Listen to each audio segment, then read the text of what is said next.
Hello, my name's Dr. Amali Lokugamage and I'm an OB/GYN from the UK and also an Honorary Associate Professor at University College London. I'm going to talk on toppling power hierarchies, and I thank the organisers of this Racial Justice Symposium for asking me to talk. I come to this because I've done some work on decolonising the medical curriculum in the UK. I was born in Sri Lanka, though I spent most of my life in the UK, and I've been reflecting on the fact that the Western biomedicine that I was taught as a doctor was set up in colonial times with all of its inherent biases and prejudices still persisting in the backdrop of healthcare, sort of a lingering effect, and that's why decolonisation of healthcare is so important. Here are 4 reports from the UK that have looked at structural racism. The 2 on the left are from last month, May 2022, giving a very good evidence and qualitative data of structural racism. From a British Empire perspective, there have been waves of immigration from Commonwealth countries, former colonies.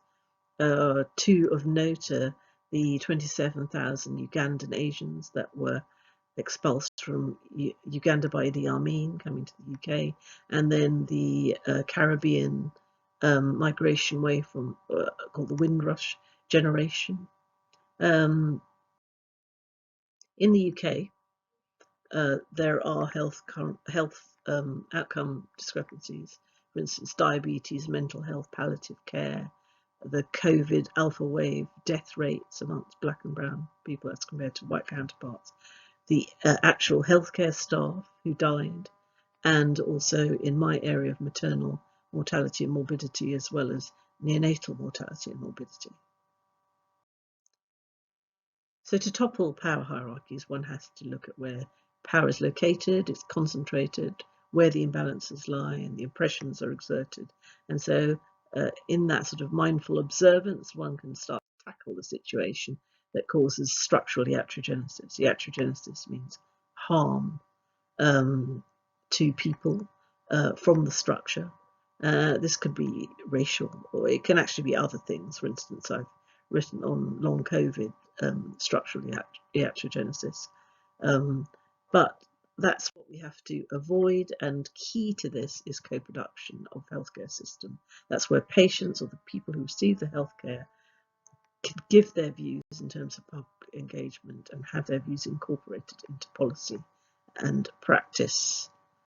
And we've also got to negotiate past the concept of cultural competence, which has several problems with it. And this is cultural competence has been used as a strategy to tackle racism for a number of years, but I feel that we should migrate now to cultural safety, because cultural competence has some problems with it. The problems are it doesn't look at power imbalances, it doesn't incorporate co-production, it doesn't look to reflexivity, it doesn't look at the history of structural racism.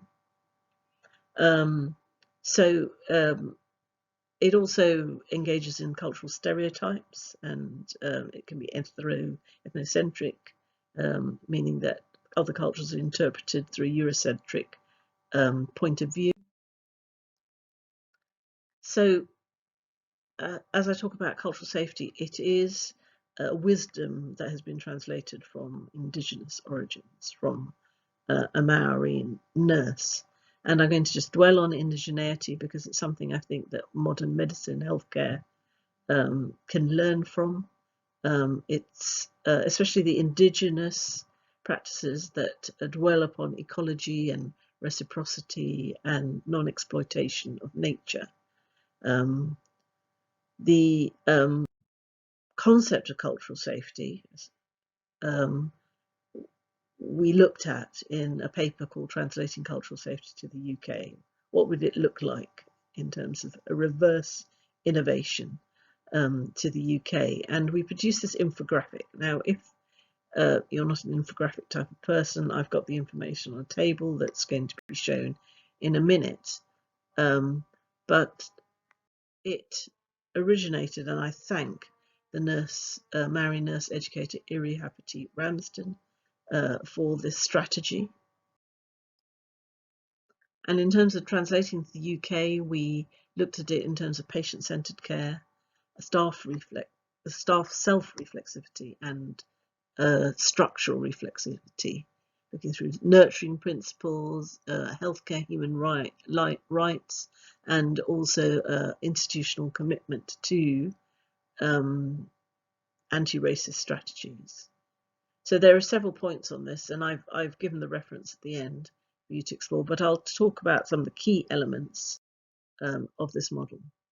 So looking at reflexivity, this looking outwards and looking inwards at the same time and being in the present moment. Real-time reflection and learning and moving on, rather than reflective practice, which is just looking backwards.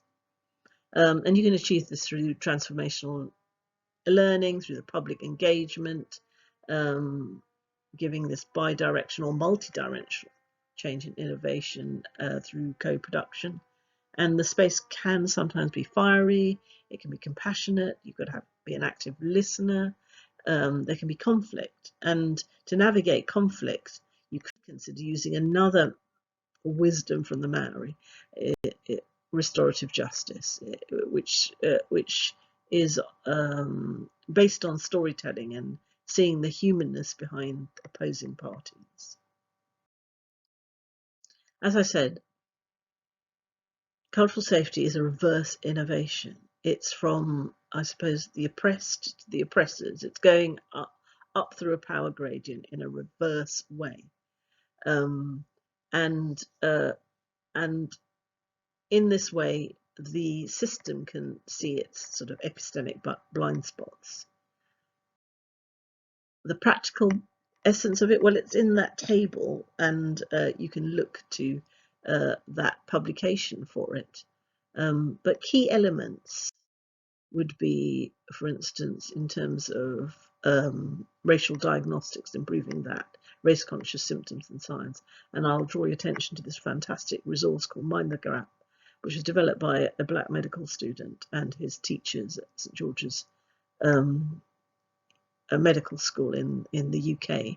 And it's a free resource, and it's got lots of symptoms and signs, including skin diseases and cyanosis, which is lack of oxygen in black people or darker skin tones.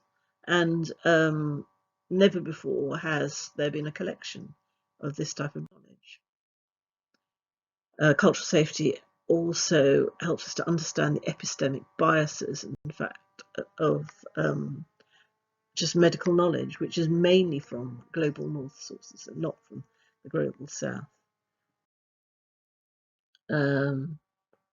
There's also a deficit of understanding of transgenerational trauma from oppression and slavery, and so, for instance, there are papers in psychiatric journals about using indigenous methods to resolve illness, but also we now know there are epigenetic changes that can be as a result of hardships, and this is called weathering.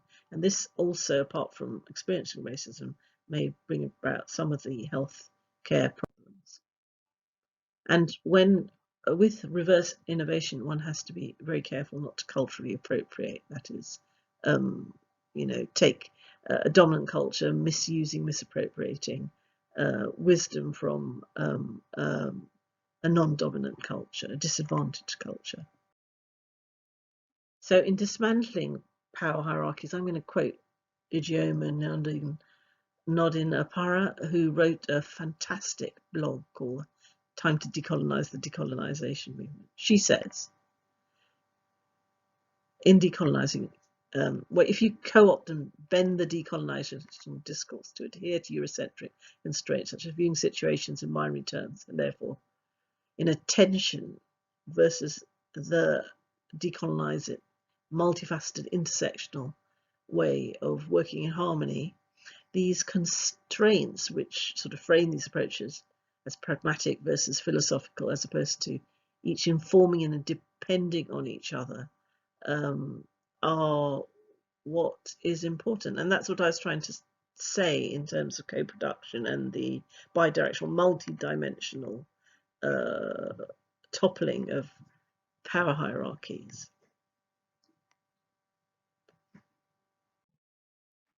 So finally, as I said, we can achieve this through a liminal space, through creating transformational learning, and not knowing the answer straight away is okay, actually. Being lost is positive. To reach for hierarchical solutions can reinforce patterns that don't work for healthcare and the planet. So we have to rest in a liminal space, even in the symposium, and be able to just sit in the cognitive dissonance of confronting one's own biases and evaluating structural discrimination. So here I end the talk and thank all of these people that have informed my thinking. And I've got some references here of the reports and also some of my own publications. Thank you very much.